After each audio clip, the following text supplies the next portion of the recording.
I told him, I said, I feel like I'm in kind of like one of those situations where I've got like movie, TV show, and album going on at the same time. Except for me, it's book, audiobook, all at the same time.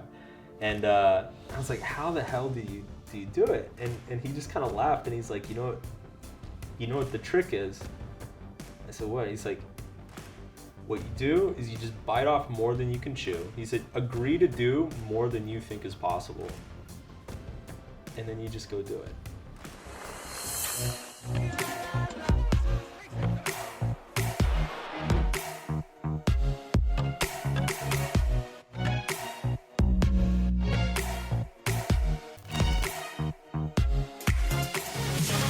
Welcome everyone back to the School of Greatness podcast. We've got the legendary Mark Manson in the house, my man. What's up? Good to see you, brother. Good to be back. Super pumped you're back on because when we had you on about a year and a half ago, I think, year and a half ago, the book had done like 2 million copies. Yeah. And now it's, you tell me, 7.5 million worldwide. Is that the number? Yeah, 7.5 million worldwide.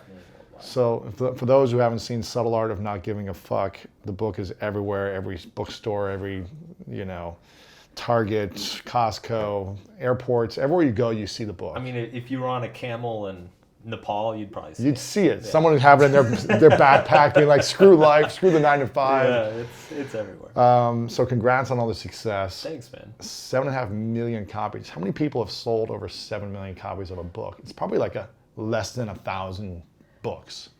I have no idea. I think it's, I saw a list once of all of the 10 million copies sold books in the last like 20 years, and there was only like 8 of them or something. Oh my gosh. So you're going to hit there in the next year or two, probably. Hopefully, fingers crossed. It's incredible, man. Yeah, you never know. I try not to like... project. Yeah, I try not to get too attached to it. Are you seeing week after week sales are growing still, or is it kind of steady? They peaked, I would say, mid last year. Like, yeah. Mid or early 2018. It's kind of slowly like coming down. So now they're like very gradually coming down. Like now I'm, I think, like 30 on Amazon, whereas before I was like 10. So as opposed to 100,000 a week, it's like 70,000 copies a week. I wish. But at some point you were doing that probably, right? Holiday season gets really good. Yeah. But yeah, I mean it's still doing super well. That's great. I mean, it's still on the Times list and everything. Yeah, it's amazing. How many weeks on the list? 120? 120 weeks on the New York Times list. Yeah. It's crazy. Is there any other book? I guess 5 love languages. Five love languages is like 400 weeks. Forever. Yeah. I mean, there's some like Gladwell stuff was. Yeah.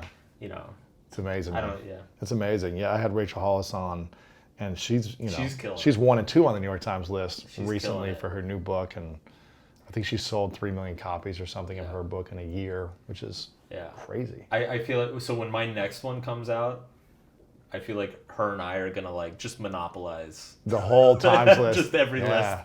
The first 4 books will be you guys. Yeah, in some order. It's amazing, man. I wanted to ask about this because we were talking before we started recording about the Liz Gilbert conversation, how she had this TED Talk, I think it was, a while ago about how, when she Eat, Pray, Love came out, I think it sold 10 million copies. Yeah. And she had this realization that her best work is behind her. And maybe it's not her best work, but her best-selling work. Mm-hmm. And we were saying how there's nothing that prepares you, one, for being a huge success and blowing up. You wanted it to be, but you weren't really sure that it would be this big. Yeah. And then 2, how do you handle almost knowing that it's going to be so hard to recreate the same success or greater for the rest of your life? Well, you just accept that you're not. And maybe I will, but I can't. You just have to accept. Mm-hmm. Like a book like this and a book like Eat, Pray, Love, like it's not even once in a lifetime. It's books like this come around once every 5 years, and it's basic. It's like getting struck by lightning twice in a row. And so if you aim to do it twice, you're just going to drive yourself insane because there's just so much that's outside of your control. And so for me, what kind of got me out of the fetal position every day was just accepting that, it's like, I'm probably never going to have a book that's going to do that well. I'm still going to do very well. You know, my other books can sell very well and can be great and can help a lot of people. But it's you can't get too attached to that number, because you're going to torture yourself for the rest of your life. So yeah, I had to learn to let go of it. I had to learn to be like, you know, it's great that it did that. I'm extremely proud of it. But it's got to move on. Got to find the next thing. Right. The new challenge. I think of the Olympic gymnasts, like this 15-year-old Olympic gymnast that wins the gold medal. Yeah.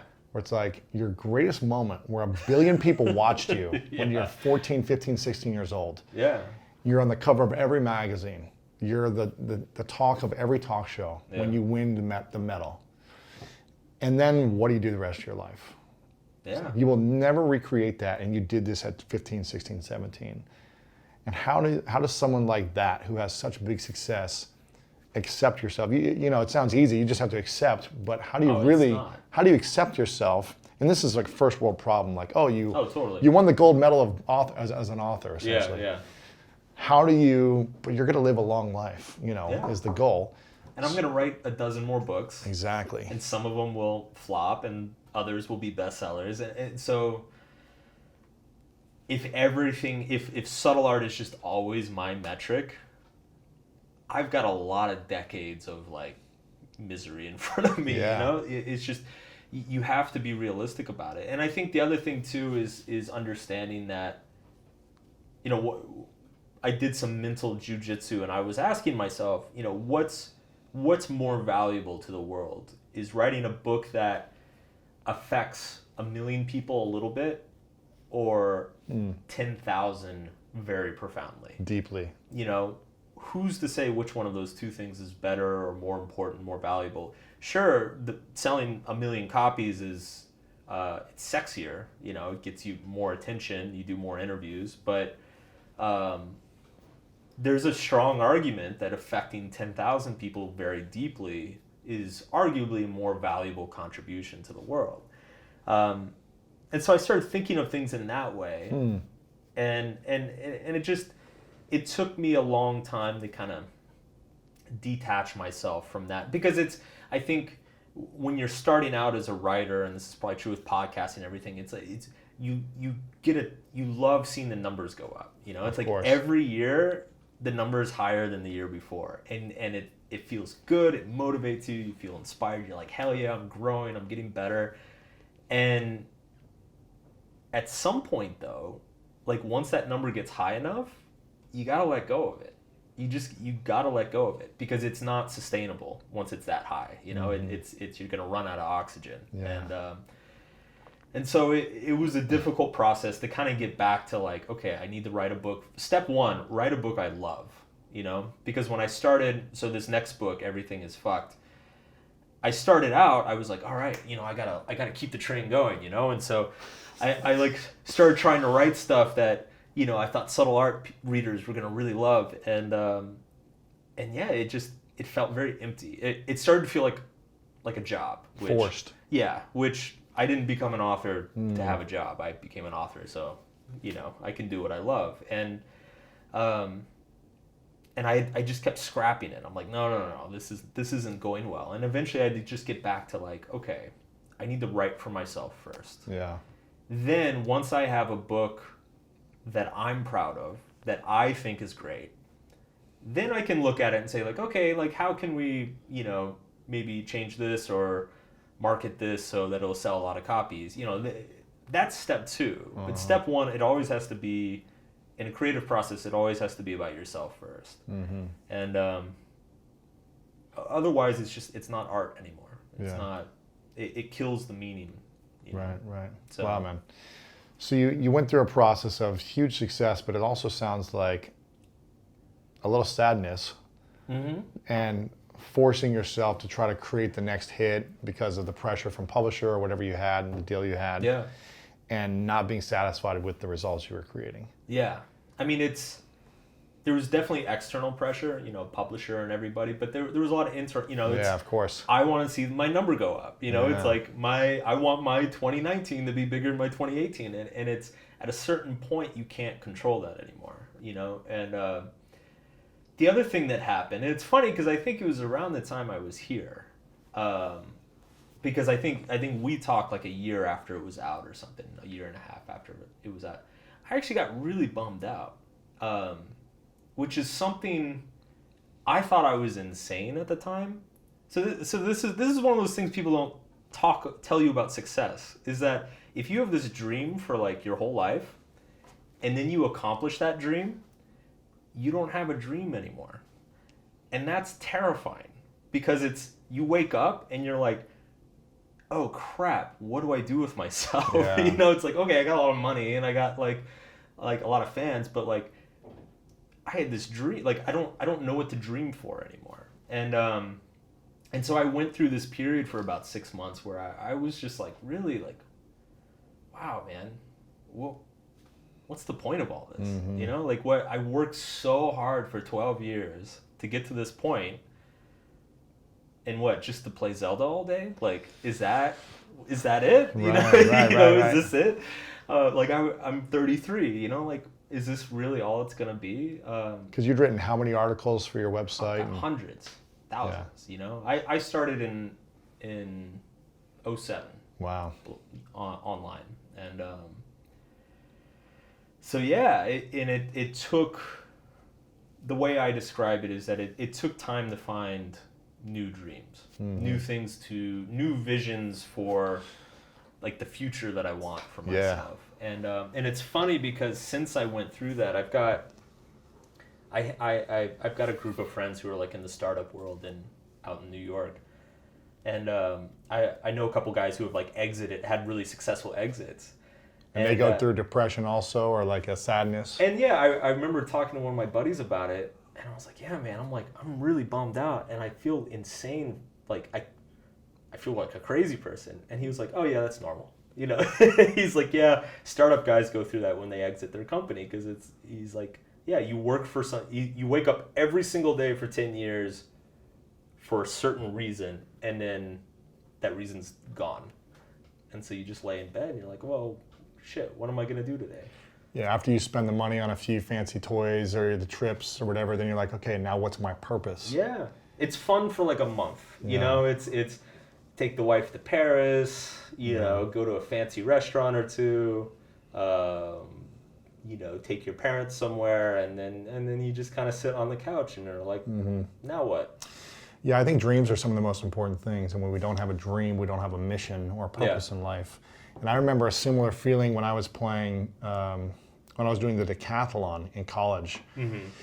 It was my goal to be an All-American. Yeah. So I had to qualify for the national championship first.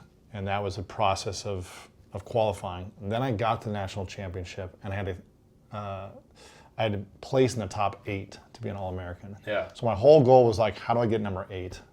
Because I was brand new at the decathlon. I just started practicing 6 months prior. Wow. And I was like, I just need to get 8th place, and it doesn't matter. Yeah. No one's gonna know if I'm 8th or 1st. It's just All-American. Yeah. And I remember I got 8th place, and I was on the podium, and I got my trophy or whatever, and I was very emotional, and I had these mixed feelings. And about 10 minutes after, I was really angry. Really? My parents were there, my coaches, like it was a big celebration, and I was at the dinner table. I just didn't want to be around anyone. Yeah. I was kind of a jerk. I was just like, didn't want to look anyone in the eye. I was frustrated because I think I realized I didn't know what I was going to do next. Sure. It's like everything I've been working for, so dedicated every morning, it happened, and now what? Yeah. And that's a scary thing. Well, and it's some of that anger too. It's because when you do accomplish that goal or that dream, and it's like, let's be honest, the reality is never as nice as it was in your head. The feeling, you don't really get the feeling that you were looking for. Yes. And you're the same person, and you've got the same problems, same insecurities, and you just worked your ass off for this thing that's, and it's gone within hours. The feeling is gone. You think it's going to give you something. Yeah, or change you in some way. And it's like, no, you wake up the next day and you're the same dude. You still feel like a piece of crap in your mind. You still feel like you're trash or whatever it may be. But it's funny because everything we're talking about, so I got to fit the new book in here. Everything's fucked. Everything is fucked, a book about hope. So kind of going back, bringing these two threads together, I eventually reached the point where I was like, I pitched a bunch of book ideas to my publisher, and they're like, oh, it's on brand and this is great, it's gonna be a good follow-up or whatever, and it just, nothing was working. And then I reached that point where I'm like, I gotta go back to basics. I gotta write something that's true to myself. My formula through my whole career has always been, my writing is basically just a very public form of therapy. So like whatever issues I'm going through, I write it out. And I write it out in such a way that, hopefully other people can get something out of it as well. That's for me for the podcast too. I interview the people that I need the most help with, on relationships or business or whatever it may be. Totally. And so I went back to, I'm like, all right, let's start out by writing about what I'm struggling with. And so that's where the whole theme of hope came in, I didn't know what to hope for anymore. And that, strangely enough, that caused me to be just as depressed as low points in my life, where I had no money and my girlfriend left me, and I also had nothing to hope for. And so it made me realize that, what's going on in the material world is totally, not the point. It's a side effect. What matters is, do we have that vision of hope in our mind? Do we see a possible future for us to step into that will make our lives better? And as soon as you take away that vision, we don't know what to do with ourselves, and we despair, essentially.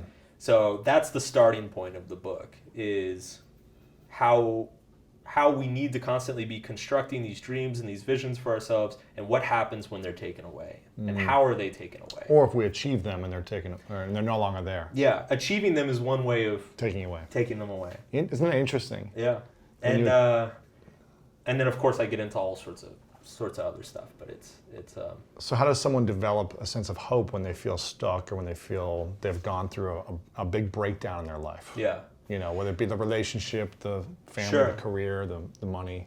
So I think that's where a lot of kind of the classic self-help advice comes in. You start with something simple and small. You set small goals. You stair step, take one thing at a time. Start with yourself, treat yourself better, get good sleep, eat a little bit better, start with basic Work habits out. and goals. Yeah. And then they start to build upon themselves. And the funny thing is that, it was the exact same with my issue too. It's like I said, I basically just sat around and played Zelda for like 3 months, and and it was strangely just like one of the most awful periods of my adult life. But I was like, I'm living the dream, right? This is the dream, right? Like trying to convince myself. Sure. But yeah, it was the same thing. It's like, all right, man, get back in the gym. Take on some new projects. I told my agent, I'm like, just go find me something, like anything, Is that when Will Smith came about? No. Go find me anything. Yeah, go find me anything. She's like, oh, I got Will Smith for you. No, he came a little bit later, but it was, I was working my way out of this, by the time his people contacted me. So, gotcha. So how do we develop a sense of hope for ourselves? How do we, create a new vision, a new dream, a new game plan moving forward in any moment that we feel stuck? The two things that I talk about in the book is, one, you need to develop a sense of values. You need to essentially value something. So for you to have any vision of hope in the future, something needs to be better or worthwhile. Like it needs to be valuable. The life you're looking to create. Yes. And it can be anything. It can be, helping out the kids at the local school. It can be building a company. It can be buying a new car, whatever. You need to decide that something is more valuable than what you have today.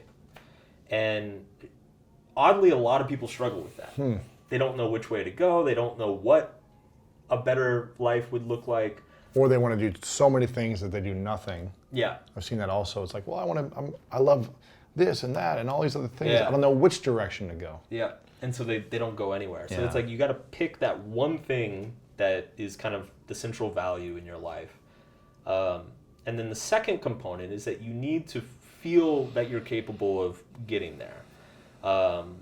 So it's like if I decided that the goal of my life is to be, the prime minister of Czechoslovakia, that's not going to happen. That's just unrealistic. And so if you have this vision that is just completely detached from reality, and you see this a lot, people will pick goals or dreams that are just so out there that it gives them an excuse to not do anything. It's like, oh, well, there's no way I can make it anyway, so I might as well just sit around and eat Doritos or whatever. Play Zelda all day. Yeah. Exactly. Exactly. It's like, I'm not going to sell 10 million books again, so I'll play Zelda. So it's about finding a vision that can kind of bring both of those things together. It's about being realistic about who you are, where you are, and then also having making a solid decision about like what is better in the world, what is a worthwhile pursuit for your life. So that's the first kind of step, is figuring out what that is for you, the better value. Yeah. But not being so unrealistic. But I think you also want to be like, you want to push yourself a little bit too, probably, right? Totally. Yeah. Because then otherwise you're not improving. You don't want to do a safe thing. Yeah. You probably want to do a little bit scary. Yeah. Like, oh, that's challenging. Let me go after that. Yeah. Okay. Yeah, and one thing I talk about later on in the book is that there's kind of like, I think there's like a Goldilocks amount of stress and pain in our lives. If there's no pain in our lives, then there's no sense, like you said, there's no sense of sacrifice, that there's anything valuable that we're working towards. And so then we lose hope, we lose meaning. So you're saying we should experience pain on Yes. this process? Yes. How much pain should we experience? Well, it's the Goldilocks thing. So it's, if you have no stress or pain, then everything is just going to feel meaningless because you're not actually sacrificing. You're not actually like giving anything up to achieve something. Mm-hmm. But if you have too much stress or pain, then you become traumatized and you damage yourself. So there's a sweet spot of like, you want enough stress and pain so that it gives you that sense of meaning and accomplishment, but you don't want too much that you give up and cave in. And that's not simple. I mean, it's something. It's kind of listening to your body, listening to your heart, your mind. Make sure you're checking in with yourself every week. Yeah, well, and the perfect metaphor is like working out. Yeah. It's like if you go into the gym and you walk on the treadmill. Like we've all seen those people who like come in the gym and like are walking like 1 mile an hour on the treadmill on their phone. It's like that's not a workout. You're not getting anything out of it. But at the same time, if you go to the gym and you just destroy yourself for hours, you can't walk for 2 weeks. You're going to get injured. You're going to, it's going to backfire. So, so it's the same thing with our psychology. If we're too pampered, if everything's too easy, if everything's given to us without any reward or effort, we essentially remove a sense of value from our lives, and that removes a sense of purpose. Mm-hmm. And so that causes a crisis of hope, and people struggle with depression and anxiety and things like that. When things are too easy, we don't have as much hope, is what you're saying. Yeah. Wow. Yeah. So what are you doing now that you've got all these first world problems and that life is very comfortable, everyone wants to talk to you, Will Smith's knocking on your door to write books, you've got, all the food and luxury in the world. How do you create pain for yourself? It's almost like you have to force it. You do. I mean, you really do, especially once and this is actually one thing I talk about in the book, is that because there's a little bit of a paradox going on in society today, which is, we're, by most metrics, we're safer, healthier, wealthier, living longer than ever in human history. Mm-hmm. There are fewer wars, there are fewer diseases, yet everybody's like freaking out constantly, anxious, overwhelmed, stressed, depression, anxiety, yes, on medication, suicide, drug overdoses, addictions, everything.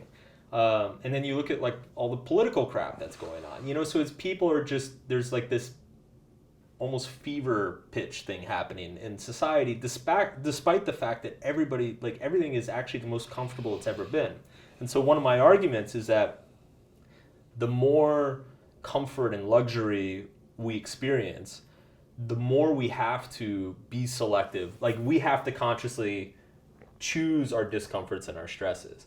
You know, it's back in the day, if you were like a farmer in the 1800s, you know, or if you're like a subsistence farmer out in India, like, you don't have to worry about any of this stuff. It's like, you get up and work every day. Your vision of hope is, I need to feed myself and my family, and I need to get up to work every day, or else we're all going to starve. You know, so it's a very simple, it's very easy for that farmer to like find meaning in their life.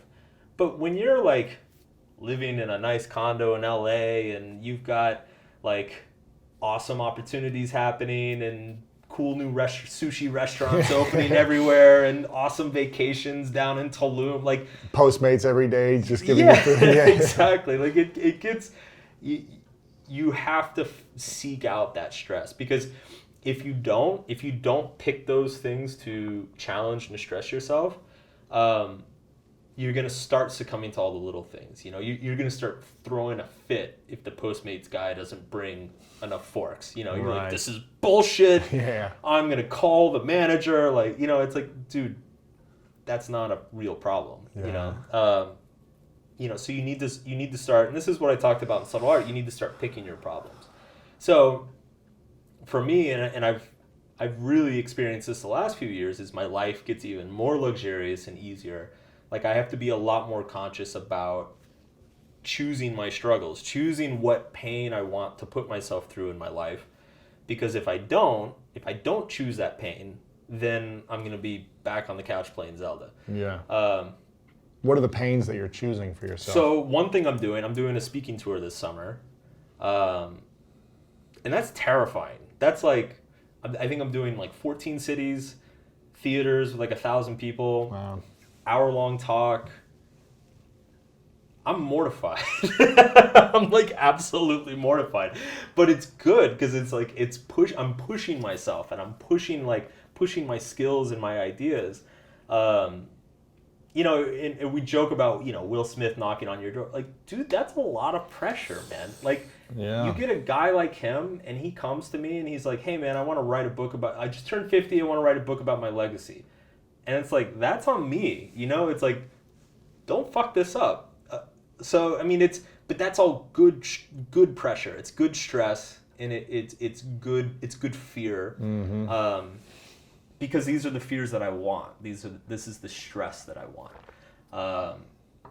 And so I think it's so important today that I think as a culture, we're just getting away from that. Everybody wants to be coddled and protected all the time. And it's like, you can't. Like, not only can you not be coddled and protected all the time, but it will backfire. You know, the more you're protected, the more your feelings are always protected, the more sensitive you're going to get to every little thing that goes wrong in your life. Yeah. I think Jordan Harbinger, when I had him on, he said, don't protect your kids.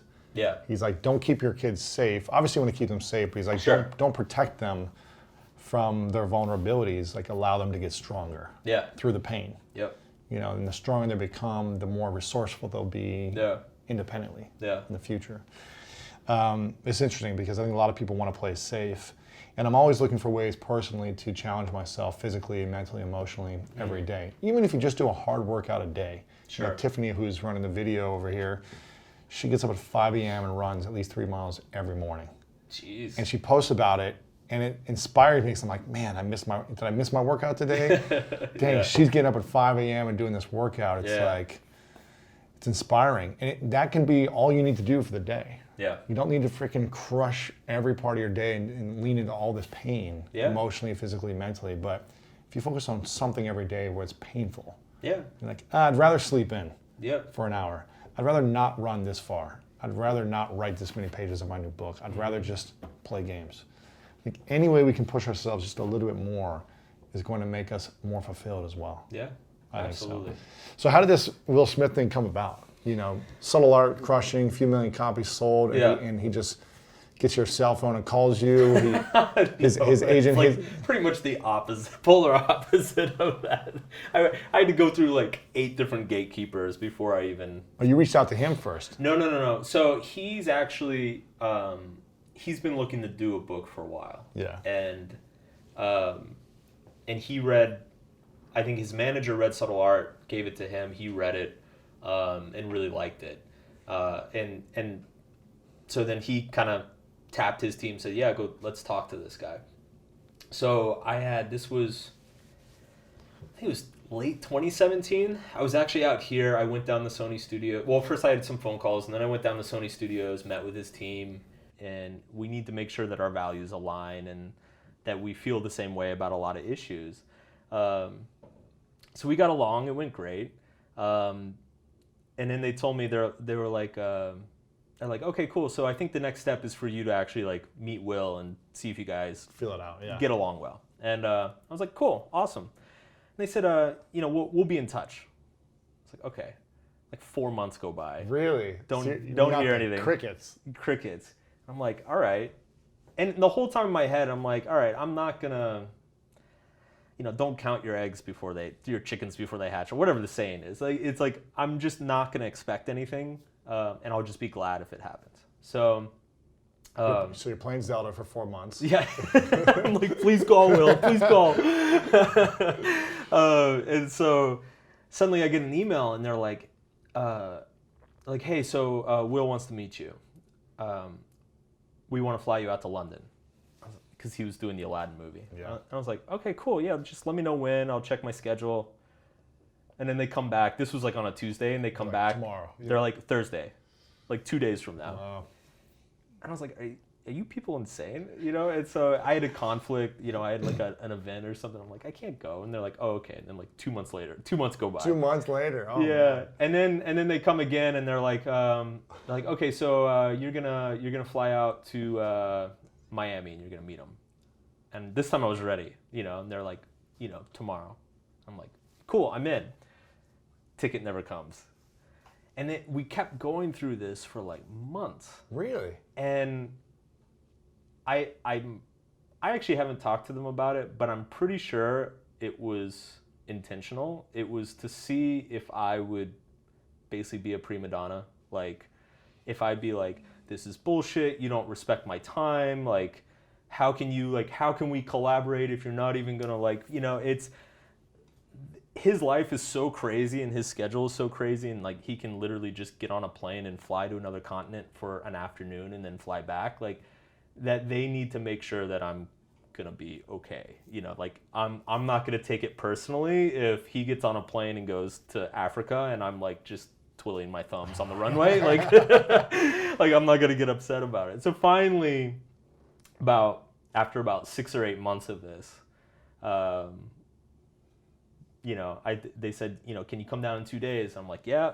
Plane ticket comes through. Finally. And I'm like, all right, here we go. And so I went down to Georgia and met him he was on the set of Gemini Man. And he comes out, just Fresh Prince, man, same as ever. Having fun. Just goof from Big kid. The first moment. He's just goofing off. Like just totally goofing, joking, laughing. Nicest guy in the world. And then I spent about 4 days with him. And it was no pressure. It was just, talk, get to know each other. And then at the end of those 4 days, it was actually funny. We're at dinner with like a group of like 10 people. And I'm sitting across from him like this, and we're like just joking around. His kids are there, and we're just having like a nice, relaxed dinner. And all of a sudden, in the middle of the meal, I was going home like the next afternoon. In the middle of dinner, he just looks at me and he's like, "So Mark, we got a book or what?" And I'm like, the whole room goes silent, and I'm like, "Oh shit." And I told him, I was like, "Well, I've got some ideas, but let me write them up and I'll show them to you in the morning." And he's like, all right, man, let's do it. And so run back to my hotel room, and I'm like, shit. What are my ideas? yeah. It's like, okay, gotta come up with an idea.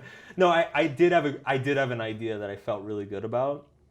So I went back to the hotel room, wrote it up, met him for breakfast, pulled out my laptop, showed him like a brief outline, and within 30 seconds, he was like, this is it. Wow. This is it. Yeah, he's like, done.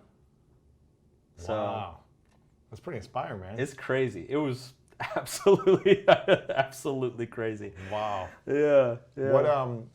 What can you share about the book and the interviews you've done with him and the whole process since that moment? Sure. Did you guys take it to a publisher right away? Did it take another 8 months? I mean, what was the process like? So we did, that was about a year ago. So we did publisher pitches in the summer. So he and I met up about once a month for 3 or 4 months just to get a proposal together, get like an outline, a proposal. For people who don't know, I know you know, but like the process of making a book is you write out kind of like a 20 to 30 page proposal, which is you've got an outline, you have a sample chapter, you have maybe an introduction, and then you take it to all the publishers and they bid on it. They offer you a certain amount of money or whatever. So we did that, and then he came here to New York over the summer, and we took all the publisher meetings, and it was funny because it's together. You did it. Yeah, we did it together. What was that like? Being in the room with him, just being like, you know. No, it's being in the room with him. It's I always tell my friends it's like an alternate universe because it's just the attention, like the energy and the attention. There's like this vortex around him, and any room that he goes into, I mean, part of it is just the level of his charisma. But part of it's the celebrity thing. Part of it's, you know, like if he goes into a hotel lobby, it's just bananas. Like people forget they're working. Security guards like leave their post to come take a selfie. You know, it's crazy. It's completely nuts. Yeah. So the publisher meetings were really funny because, you know, a lot of them were like very starstruck. A lot of them brought like teams of like 12 people. Oh my God, just to meet him. Just to meet him. And you're like, it's usually like 4. Yeah, and it's like, okay, you know, these 3 people need to be here. Those 9 definitely do not. But, you know, so it was a little bit of a circus. But it was, I mean, it was a hell of an experience. I mean, and you know this too. Like when you and I pitch to a publisher, you know, you schlep out to New York, you get in a taxi, you go to their office, you like show up, you're like, you know, here's my idea, you know, you try to sell it to them, and you get maybe 10 minutes at most, 15, and then you hop back in a taxi and you like go to another office, and we basically just posted up in a penthouse in a hotel. And they just shuttled all these publishers through. No way. Yeah. They came to you guys. They came to us.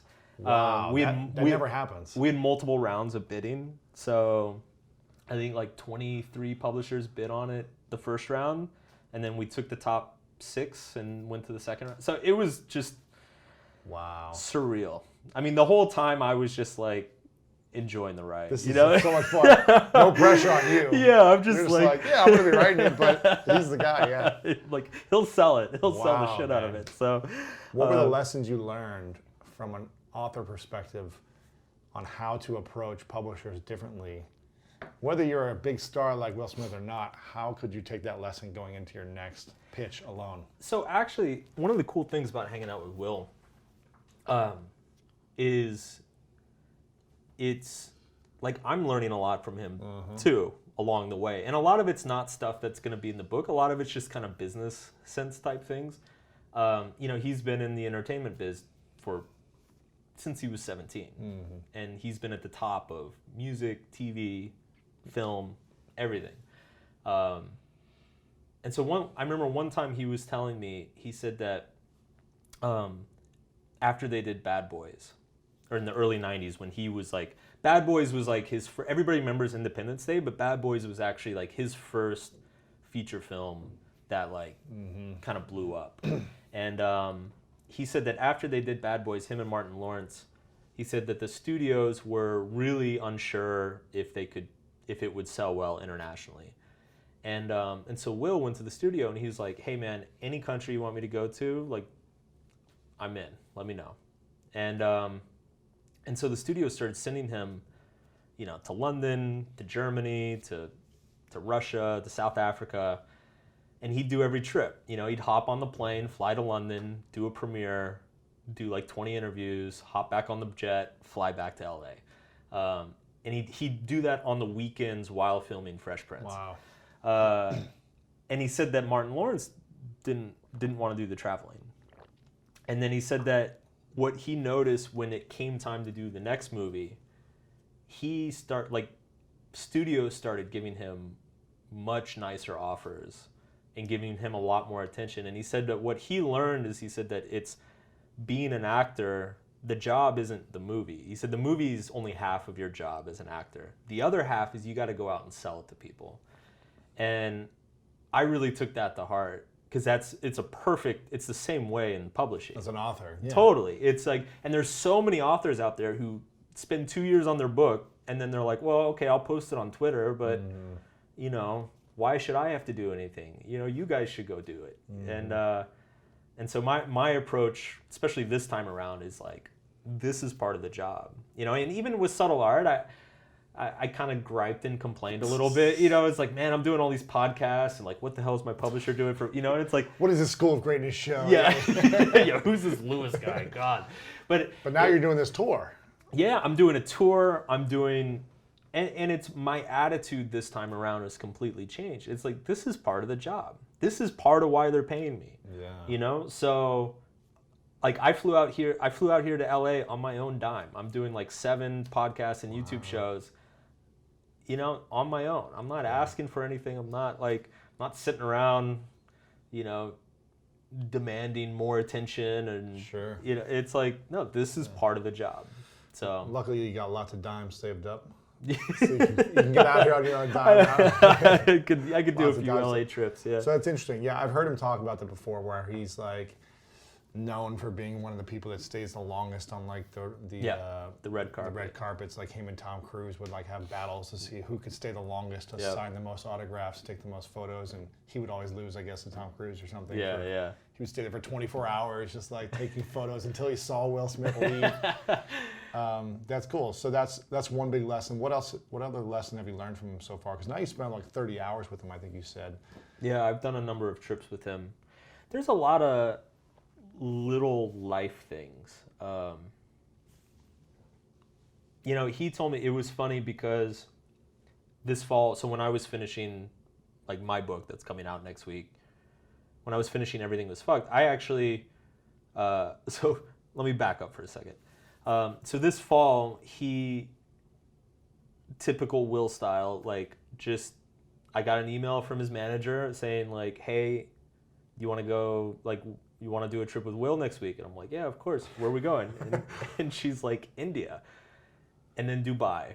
And he's going to race like F1 cars. Yeah. And I was like, shit, okay. Yeah, I'm in, all right. So I end up like on like 5 days notice, I end up on this 2-week trip with Will to India and Dubai. And so I'm doing Will's book. I'm finishing my book. I'm doing this project for Audible. I'm doing like an Audible original.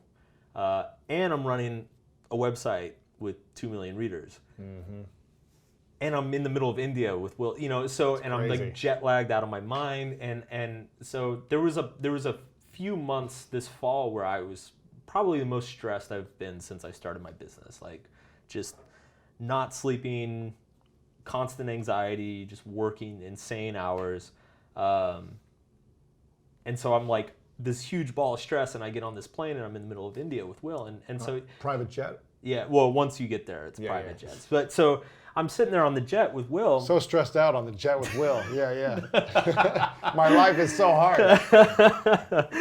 But like, I'm sitting there with Will, and we were talking about his career in the 90s. So he would film Fresh Prince during the week, fly somewhere to do some promotional thing on the weekends, and then during breaks in between the seasons is when he would film his next movie. Wow. So, I mean, he's just basically going 7 days a week. Oh, and he's like recording music, Big Willie style, and the soundtrack to Men in Black, and like all this stuff. So I asked him, I kind of told him the situation I was in, and I asked him, I'm like, I told him, I said, I feel like I'm in kind of like one of those situations where I've got like movie, TV show, and album going on at the same time. Except for me, it's book, audiobook, all at the same time. And I was like, how the hell do you do it? And he just kind of laughed, and he's like, you know what the trick is? I said, what? He's like, what you do is you just bite off more than you can chew. He said, agree to do more than you think is possible. And then you just go do it. And it sounds so simple, but it was like one of those moments where just like a switch clicked in my brain. And I'm like, wow, that's crazy, because we all know we're capable of doing so much more than we actually do. But the only way you can really tap into that is to just overcommit. Like, just overcommit yourself, and you find a way. Like, you just find a way to do it. And so he's like, yeah, man, you just bite off more than you can chew and start chewing it. Yeah. You probably eliminate a lot of the downtime that wastes time, too. You're not playing video games for 3 hours a day. No. You're not watching TV. You're just focused. Yeah, and it's purely out of necessity. Like, it's just pure, like, on that India trip, I was up at, I was jet lagged, but I was up at 4 a.m. writing my book for 6 hours before meeting up with him and then spending the afternoon with him, and then when I would go back to my hotel at night, my team in the US was waking up, so I would check in with them on the website, and then I'd go to bed, and then I'd wake up at 4, crank on my book for 6 hours, go meet up with Will, work with him for a few hours, go back to the hotel, check in with my team. And I did that the entire trip. And if you had asked me, like, if I was capable of doing that 2 years ago, I would have been like, are you insane? Like, that's absolutely, but it's just, when I'm with him, I see him do it, Like, he'll go film all day, and then he'll come back to the house and meet with his social media team and plan videos for that month until like 10 o'clock. And then he'll go to bed and he'll be up at 5 working out. And it's like, he's been doing that for 30 years. It's a machine, man. For 30 years. What about someone who's listening who says, well, it doesn't sound like a very balanced life, and that's going to create overwhelm and burnout and stress that is going to, ruin everything for me? I think that's a really good point. And because I've had periods in my life where I have worked kind of insane 16-hour days or whatever, and it's just exhausting and stressful, and everything else in my life kind of falls apart. Whereas with him, he somehow does it like gracefully. And I think he's got a family, he's married, he's got, Yeah, and I think part of, like, he told me something really cool, and it's funny because, again, it's advice that you hear a lot, but it's just the way he put it was very powerful. So when you hear people talk about delegation, they're like, oh yeah, you should, anything that you're not great at, you should like hire somebody who is. And it's like, that's fine. He said the same thing, but he talked about it in like a moral way. Like, he basically said, he's like, if I'm doing something, he's like, I'm world class at a couple things. Yeah. And so if I'm doing things... Anything else. If I'm doing anything else, then I am ethically, like, is an ethical problem. It's like hurting the world, essentially. Exactly. He's depriving the world of the thing that he's world class at. And he said, if I'm not hiring somebody who's world class at the thing I'm bad at, I'm doing the world a disservice by not doing what they're world class. That is powerful. I was like, God damn, dude. Yeah, you're right. That's powerful. I'm like, yeah, you're right. Yeah. Wow, man. What do you think his greatest challenge is? Oh, God. Being a superstar that everyone loves, that he gets opportunities left and right. What do you see as like his biggest struggle, or a way for him to get to the next level, seeing it from the outside? Well, I think the challenge for him lately is, and this ties in a lot to what we were talking about with my last book, his biggest challenge the last 10 years has been redefining what the next level is. Reinventing himself. Yeah, because it's for years and years and years, it was always bigger movie, next movie, bigger movie. And he hit a point where he was like, I need to change my metric for like what the next level is. And that's how this book came about. Like, this is why we're writing the book, is he wants to share that process, of like, look, I went out and conquered the world, achieved all these things, but like at the end of the day, this is how I kind of like, these were my struggles and how I had to kind of reorient my life in my later years. So it's going to be an amazing book. It's going to be an amazing book. It's going to be his whole life, all the nitty gritty details, that a lot of stuff he hasn't talked about before, and then about kind of how his whole philosophy and mindset has changed the last 6 or 7 years. Wow, that's cool. Yeah. If you could give him one piece of advice, what would it be? That would better his life. Ooh. If he said to you, Mark, give me the piece of advice that you think I need. You've seen me for the last year now. You've seen my team. You've seen my delegation process. You've seen me on flights. You've seen me late night. You've seen me have a lot of fun and conquer the world. What piece of advice would you have for me to get to the next level? I don't know, man. I'm going to have to pass on that one. No advice? You'll have to wait. Okay. Wait for the book. We'll wait for the book. It's not that I don't have anything I would say, but I think it's personal enough, and the book's not out. Mm-hmm. Sure. That I would hold. When the book's out, and then we'll see the advice. Yeah. And so this book, Everything is Fucked, a book about hope. Mm-hmm. Why should we? Who is this really for? Who needs this right now? Yeah. And why should they get it right now? So the people I wrote the book for, there are two things kind of going on in our culture today. One is what we mentioned, which is the increases in depression, anxiety, suicide, drug overdoses, like all those things are on the rise. And I think there's a real lack of, our culture's approach to those issues is, either just medicate it or, go see a therapist somewhere. Like we don't want to deal with it. Like it's not talked about. Not only like depression itself, but why these things are becoming more prevalent. What is it about our culture? Is it the technology? Is it social media? Is it, political issues? Like what is going on? Is it that's causing these demographical things to start happening? And then the second one is why does it seem like why do we all seemingly have the feeling that the world is going to hell, even though it's not? Like what, like if you and I both have to be on social media. I know when you get on, it's like you see the same things I do and everybody else does. Like you would think, some days I get on Twitter and you would think that like the fucking apocalypse is upon us, Mm-hmm. And it's just people freaking out about this or that, and they freak out and they argue and they bicker and they try to tarnish each other and try to ruin each other's reputations, and then the next day it's something else. And so the book is also a look at how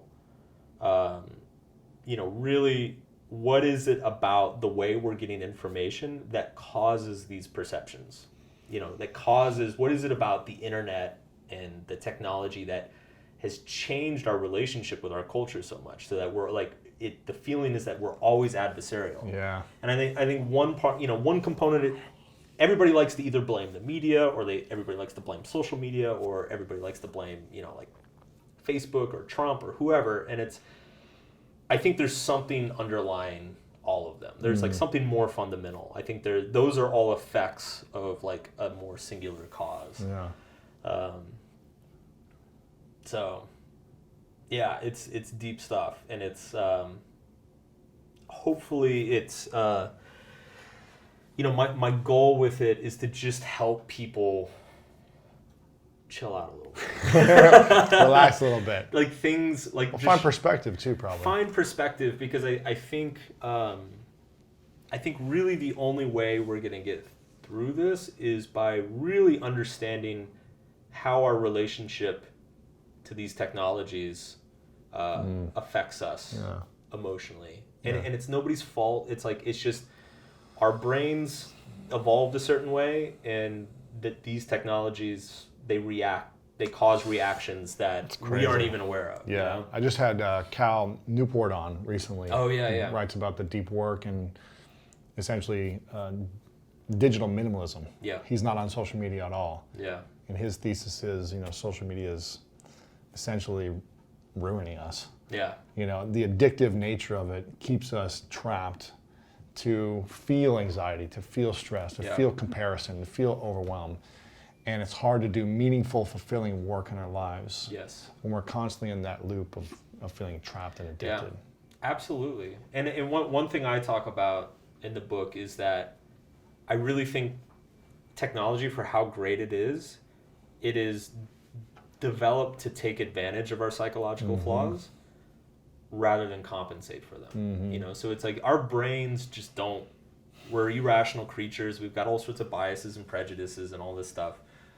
And instead of developing technology that like helps us get over those flaws, the technology taps into them because it makes it more profitable. Yeah. So it's a look at how that happens, why that happens, and you know, how can we kind of armor ourselves to keep it together. It's powerful, man. Yeah. The book, you guys can get the book right now. It's all about hope. If you need hope in your life, everything is fucked. But it's a book about hope.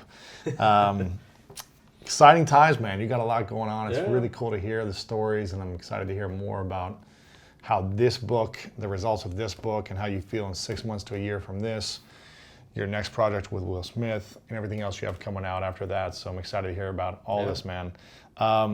Final two questions. Well, before I ask the final two questions, I want to acknowledge you again, Mark, for showing up. Because some people, when they hit the top, they can just stop and take it easy and play Zelda for 5 years. So you did that for a little bit. Yeah. But now you're showing back up in a bigger way, and you're challenging yourself physically, emotionally, spiritually, intellectually, everything to go beyond where you're at right now in a different way. Yeah. You know, maybe it's not hitting the same measure of success, but going deeper. Maybe it's trying a different thing that you're not comfortable with. Sure. And I really acknowledge that for you, man. Thanks. Because it could be super easy to just say, I want to ride this for the next 5-10 years. Yeah. And you know, I want to make sure the audience knows Zelda's a really good game. Yeah. You know, I'm not ripping on challenging. Zelda. Yeah. I'm not ripping on Zelda, but yeah, it's sitting on that couch, man. It's like, and again, this is what kind of infused the new book is like my big discovery after Subtle Art is like I'm not happy without challenge in my life.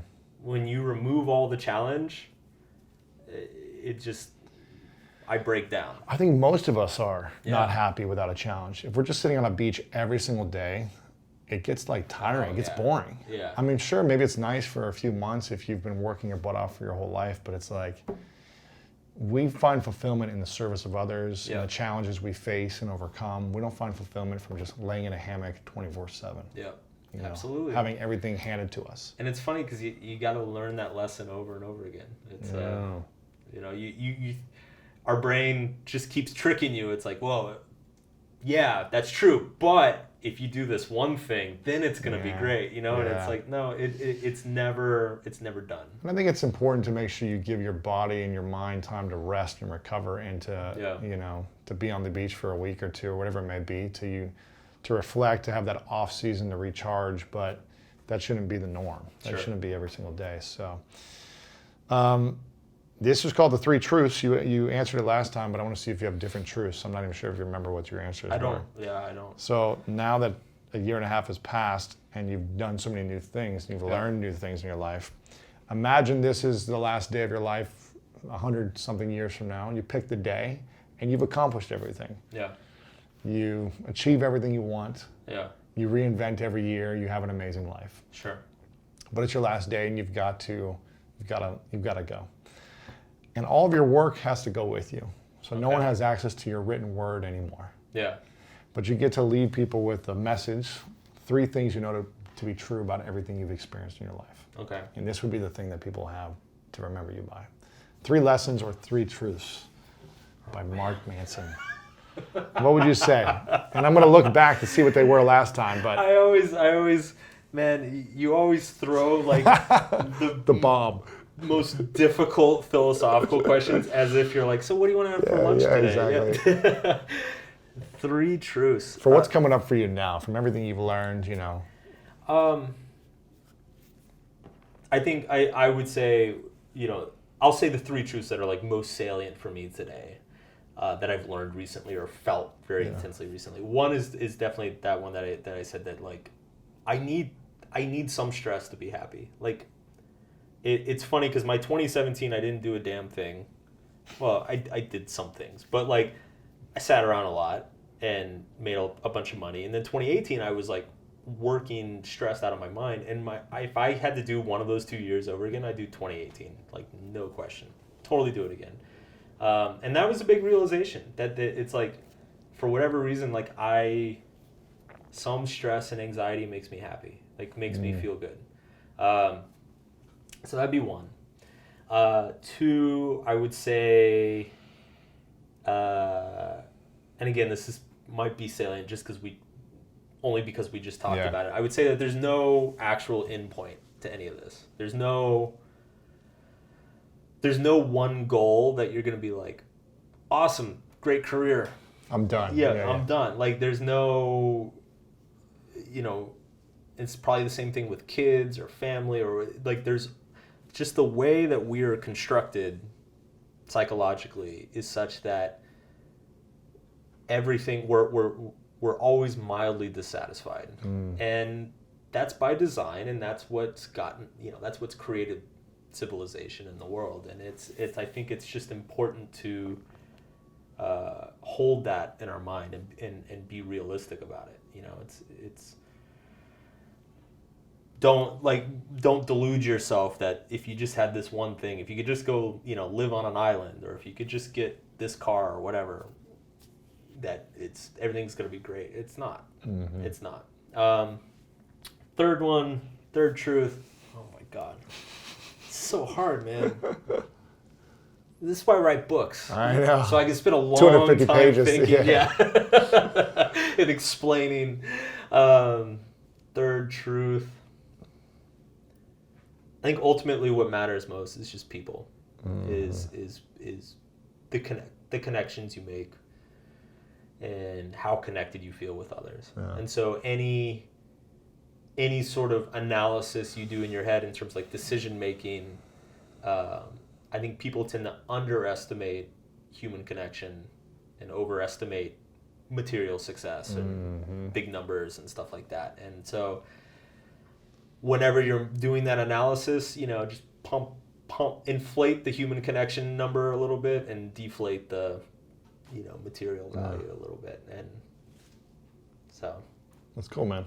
I like it. I'll go with that. I like it, man. The new book, you guys can get it now. Everything is Fucked, a book about hope. Get one for yourself and a few friends. Come see me on tour. Come see you on tour, markmanson.net. I'll have all the events, I'm assuming. Yep. The books, everything that you want to, all the articles, lots of amazing articles there. You're more on social media now. Before you weren't really. You post like once every 3 months. So now you're more on social media, which is great. So people, make sure you share out, tag him when you get the book. Let him know that you're getting the book. When you're listening to this interview, make sure you tag Mark as well. Anything else we need to know? I think that's it. That's it. Okay. Yeah. Final question. What's your definition of greatness? Oh, man. Let's see if it's changed. My definition of greatness, I think it's just showing up 100% for whatever you value, whatever you care about. Like really just not leaving anything on the table. Yeah. Whether you want to just be the best mom the world has ever seen, or the best preschool teacher, or lawnmower man, whatever the hell you're doing, it's like, if that's what you're doing and you're showing up fully, putting everything into it and getting better at it consistently, like that's what matters. Mark Manson, my man. Good seeing you again. Appreciate you, man. Yeah.